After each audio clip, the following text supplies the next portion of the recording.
Hey guys, we're back. So for today's video, we will be doing an unboxing, an upgrade of my work charot gadget. Kasi nga I've been using the iPad 11. Oh, so that's iPad 11 Pro 24 with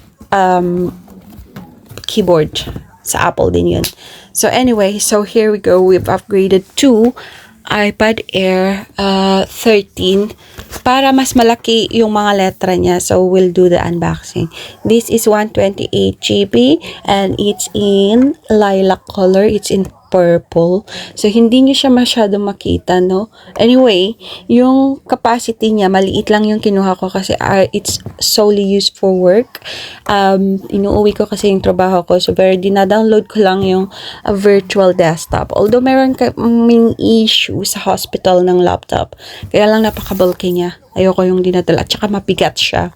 So, dina-download ko lang yung virtual desktop namin.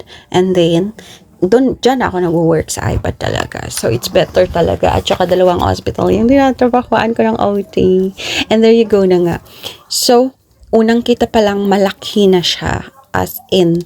Tapos, tinest ko na siya kanina. It's okay. So, na-download ko na lahat siya. Kung nakikita nyo para siyang gray, no, it's not. Nasa lighting lang siguro yan. Pero yan, light purple siya. Yan. Tapos, bukas, bibilhan ko din siya ng keyboard sa magnetic keyboard sa Apple. Pupunta ulit ako bukas doon sa Kingston. And of course, it came with USB charger and yung mga booklet niya, kompleto naman lahat. Ayan, tinest ko na rin siya kanina. Sinabi ko na pala, no, tinest ko na siya, nag-type na ako, nagtrabaho na ako sa system natin. And of course, yung K-drama natin, mas maganda na siya. Anyong, bye!